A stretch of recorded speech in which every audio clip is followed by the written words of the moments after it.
Okay, we can go ahead and jump right in and start. So welcome you all to Hearts of Liberation call for Q&A. I just wanted to set up a quick opportunity for anyone who was interested in exhibiting, but maybe had questions about the theme or what kind of mediums or anything about the show, give them the opportunity to join and ask questions and hear directly from the curator. So I will start out by introducing myself. So my name is Asha. I am an artist and entrepreneur.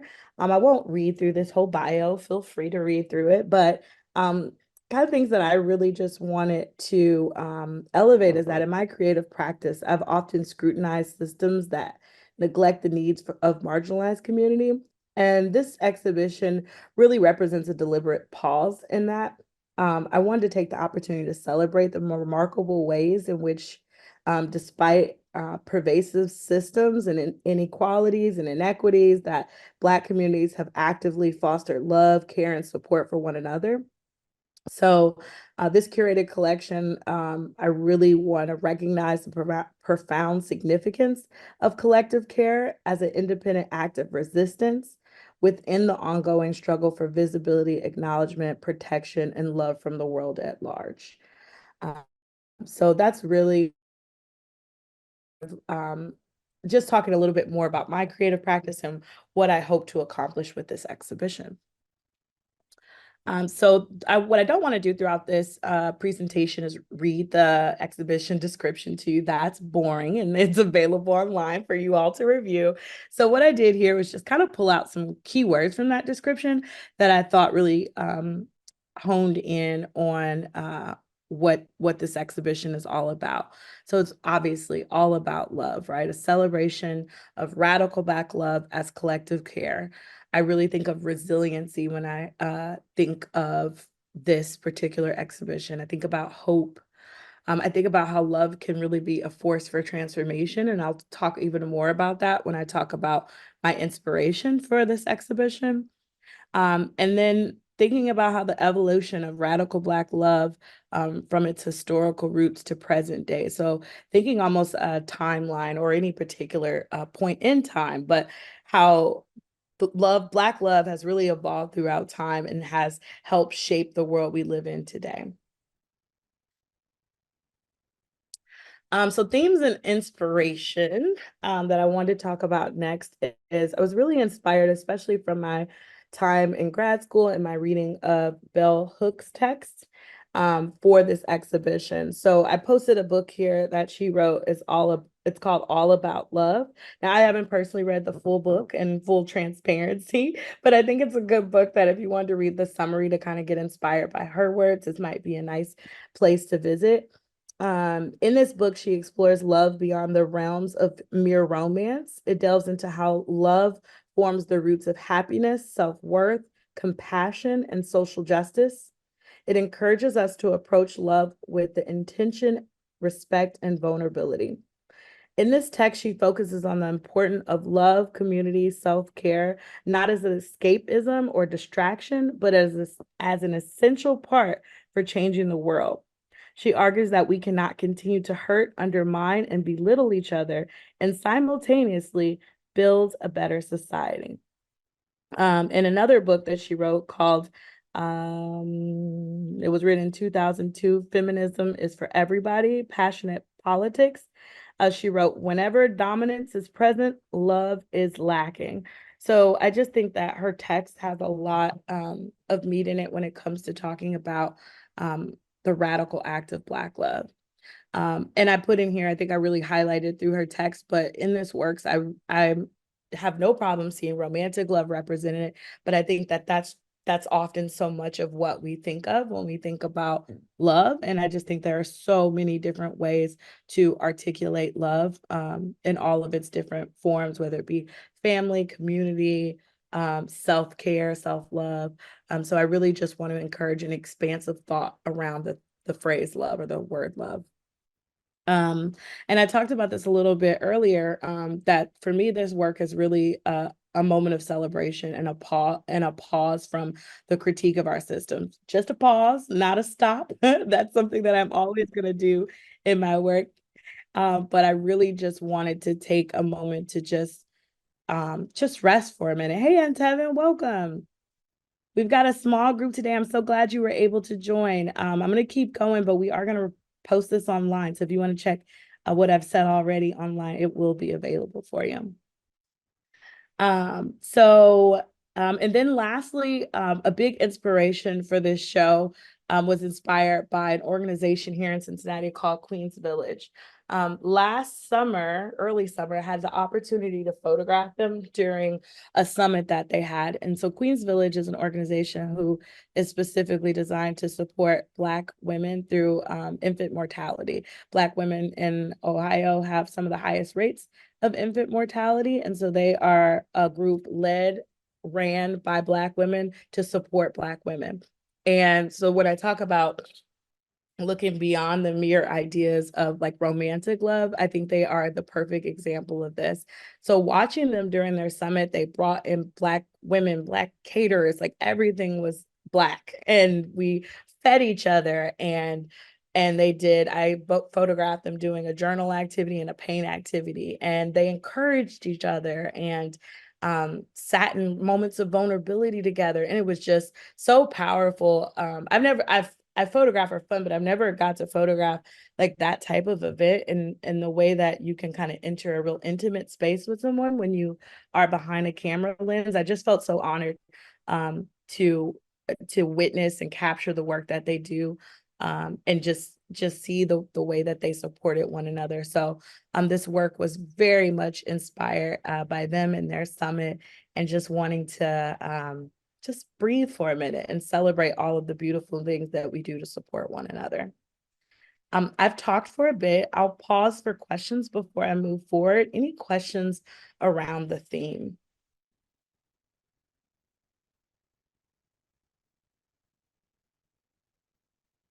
All right, I'll keep going.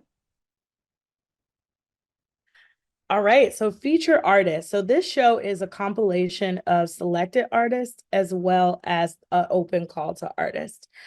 So there's some amazing artists that I've asked to be a part of the show and have so graciously said yes. So I'm excited to showcase their work and then just see how other artists may come in and complement their work. So Nataya Babbitt is a young multidisciplinary artist. The image that I have displayed here is a mock-up of a mural that she did. She took each one of these characters and separated them out in the mural, but the original design was all of them stacked here. I've also have Michael Kopage's work next in the order of operations. I selected this work. He does all kinds of work. He considers himself a conceptual artist, but I selected this piece because some of the work that we've discussed exhibiting for his work is more reminiscent of this. He's been doing some tissue paper collage work lately, reflecting on his journey through self-love. And so I displayed this isn't exactly the style of work he'll submit, but it's similar to the tissue paper work. Asa Featherstone, who is a photographer, he has the next work in black and white submitted. He does a lot of just really beautiful, intimate moments of families, people out in community, all kinds of beautiful photographs that to me just encourage like moments of stillness. I mean, I really love his work. Next up, I have Terrence Hammond, who's a printmaker, collage artist, and mixed media artist. I am so late to the Cincinnati game of learning about Terrence Hammond, but I think maybe about a year and a half ago, I don't even know if it was that long ago, but I went to a show at the Taft Museum and was just blown away. His work was partnered by or paired with a music playlist from Spotify. And I also had a college assignment that lined up with having to go check out his exhibition and go see it multiple times. So I really got to spend some beautiful time with his work and just think about the ways that music can help further a visual narrative. I thought was really compelling. And then his collages and printmaking are just off the chart. He does a lot of print work on ceramics, and he's phenomenal. So if you not familiar, definitely check him out. His collage work is the next one in the line here. Jimmy Jones, he's a painter and fine artist. I put fine artist in there online. It says painter because he does do some sculptural work sometimes. He is just a very multifaceted artist. I met Jimmy some years ago and had become a mentor of mine. So I'm really excited for him to be a part of this show. On the call, we have one of our feature artists, Magnus Giuliano. He is a conceptual artist. I featured this piece that was showcased at the Cincinnati Art Museum. Man, what was that, 2 years ago? Was that about 2 years ago? Okay. And this piece, you should definitely look it up. It caused some major controversy. It was all over the news, and I love somebody that causes controversy. Chris, would you like to speak to your work? I know you can do it better justice than me. Would you like to speak to this piece of your work in general? Yes. What I enjoyed about just that opportunity in general is that I was able to use multiple, because I know the painting got a lot of attention, obviously, but I was able to explore a lot of just various mediums when it comes to because I do graphic design, painting, like sculptural. So I was the larger picture of the whole exhibition. I thought was just very it showed my versatility. Mhm. But yes, I am very proud of that painting. It opened up the floor for discussion, and I got some threats, so that's always good. If your artwork ever gets you some threats, then that's good. You're on the right path. I love it. Thank you so much, Magnus. Yes. Um, and then lastly, Ryan Smith. Ryan is an artist originally from Dayton, and relatively new to the Cincinnati area. I met her during grad school, and she's really spreading her wings and wanting to get very more connected in the Cincinnati area. So I definitely thought of her when it came to this exhibition. I think she has really striking messages, but really clean compositions, usually a limited color palette, but somehow it's still so impactful. This work here is a painting, but she does a lot of mixed media. So very excited to have her be a part of the group as well. I thought that this might just be nice to share to show the variety of mediums that we are including in the show. And then just to let you know that this is not limited to these mediums. I thought it would be also nice for potential exhibitioners to kind of just see where their works can kind of fall in stylistically with these pieces of work, but just also again remember we are very open to styles. What I really care about, obviously aesthetics are very important, but the messaging behind them can be so powerful. So I really just want to encourage you, if you're interested in this, you think you've got some good work, but even more importantly, a great story behind it that encapsulates this theme, I really encourage you to apply. So mediums, that kind of transitions me right into my next point. All mediums are welcome. So I kind of just pulled some random pictures of some mediums here. But what I really want to provide is or highlight here is, though, although we are accepting all mediums, we can only support like traditional hanging. So Mallory, if I miss anything here, please feel free to jump in. But we can provide podiums, we can do traditional wall hanging, but anything that, like, if you wanted to project something or place something on a monitor, or maybe your sculpture has some really specifics when it comes to hanging or display, we definitely want to talk through that. And I think that'd be something that would be nice to include in your application so that we have some awareness of what kind of accommodations we need to discuss before accepting your work into the show. So we are open to all mediums, just understanding that Kennedy Heights Art Center is a historical home, and we do have to be very mindful of how we treat it and present art in the space. I'll pause there. Mallory, did I miss anything? Thank you, Asha. So, hi, everyone. My name is Mallory Feltz. I'm the Director of Exhibitions and Public Art for the Kennedy Heights Arts Center. I am so excited to work with Asha on this show.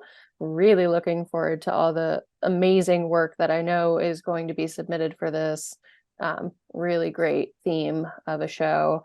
Like Asha said, this show is going to be exhibited in the original Kennedy Heights Arts Center building called the Kennedy Gallery. It's a historic home built in 1875. So we have plaster walls, wood lath behind the plaster. We just have to be delicate about how we install, but it doesn't mean we can't talk with you if you've got an awesome idea. Maybe you do installation art. Maybe you want to hang things from ceiling, just if you have a great idea, please submit. And we will be happy to talk through it with you. We do have a collection of pedestals for use. They're all painted white. If you need a very specific size pedestal, or a different color of pedestal or way of showing a sculptural piece that is outside of a white one, that we can talk with you with what we have, then you may need to supply it yourself. Any audio visual work, if you have video art or audio art, you will need to supply your own equipment for that as well. So, and like I said, if it's awesome, if we want to include it in the show, we are happy to work with you on how to present that the best way, in the way that you want it. So I think I'm good. Yeah, thanks for jumping in, Mallory. Appreciate it. All right, so I'm going to go through some important dates just to make sure that you all are aware. They are all online as well, but I just figured let's take the time to highlight them while we're together. So the entry deadline is March 4th, so in about a couple of weeks from now. The notice of acceptance will be March 25th, 2024 by end of day, so end of business day. I'm going to skip backwards really quick for the entry deadline. So outside of the selected artists, you can submit 3 images or 3 pieces of work for review. Each piece should come along with an artist statement. And I talked about this earlier, that artist statement piece is super important because that, again, allows us to understand how it connects to the overall theme. So now skipping down to artwork drop-off dates, they vary, but they're essentially from April the 19th through April 27th within Kennedy Heights hours of operations. And we have the specific times based on the dates listed here and within the application. And then lastly, the show will open Saturday, May 4th. The opening reception will be held from 6 to 8. And I didn't put this in here, but the show will run through June. Help me out, Mallory, if you got it in your head. Oh, thank you. It is through June 29th. Thank you so much. So the show will run through June 29th. We expect to really make it a celebration, like we're celebrating Radical Black love. It will hopefully be a little warmer out. We plan to have some music, so really just make it a good time. If you've never been to Kennedy Heights Art Center, they have a beautiful front porch. There's like a little round gazebo area on the porch where they sometimes have live music or a DJ in that space. So it's just a really nice communal space where you can kind of flow in and out of the gallery. All right. And then I'm going to read through these guidelines for submission. Again, they are in the call, and I did promise not to read that to you, but I think they're important to highlight. So I'm going to spend a few minutes reading through these. As discussed, all forms of visual art can be accepted. Artists may enter a maximum of 3 works to be considered. And let me minimize our faces. And they can be from any year. Artwork should explore the multifaceted nature of Black love, activism, and resilience. Submissions should align with the theme Hearts of Liberation and may touch upon its historical roots or contemporary manifestations. So kind of that's across the time span or across time that I talked about earlier. Artists are encouraged to submit pieces that invoke emotion, tell stories, challenge perceptions, and inspire reflection. Each submitted artwork must be accompanied by a short artist statement as stated, and it should be no more than 300 words for each statement. If accepted, these short statements will be printed and mounted and hung with the artwork. And we can be in communication if you need to edit something minor, we can work with you on that. But generally speaking, your statements should be prepared for exhibition. All right, I'll stop there. Any questions from anyone?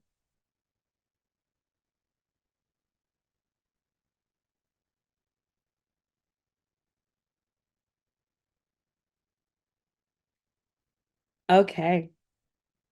Well, Mallory, would you mind? I think I know you'll know it better than me. But if you could just state the email drop box, so if people that may be watching the recording later on do have any questions, they know where to direct those to. Yeah, absolutely. So you can find all of this information on our website, which is kennedyarts.org. It's KENNEDYARTS.org. And when you get to our website, there's a tab that says exhibitions with a drop-down menu, and a call to artists is what you're going to click on from that drop down menu.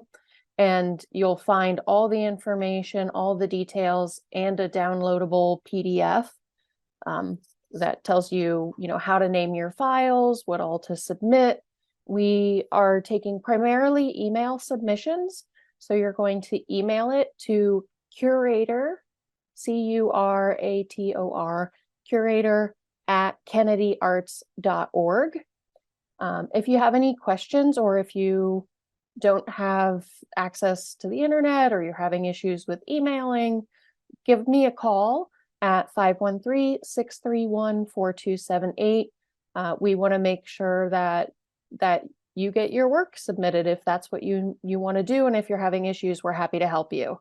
But yeah, everything should just be emailed to that curator email, and Asha will be checking all of that. Incomplete submissions, we will reach out to you to see if please just make sure you have all the details and everything that we're asking for. Hopefully we get a lot of submissions, and it does take time to go through them. So it makes our jobs a lot easier, and makes you look great if you have everything, and all your details in line. So yeah. Like I said, if you have questions, email me or call. So Thanks, Mallory. All right, I'll pause for 2 more seconds, see if there's any more questions before we wrap today. All right. Well, thank you all so much for joining. We really appreciate it. Like I said, we'll post this online for people to review, and we'll be talking soon. Looking forward to seeing your submissions. yeah. Thank you for your time. Oh, absolutely. Thank you so much.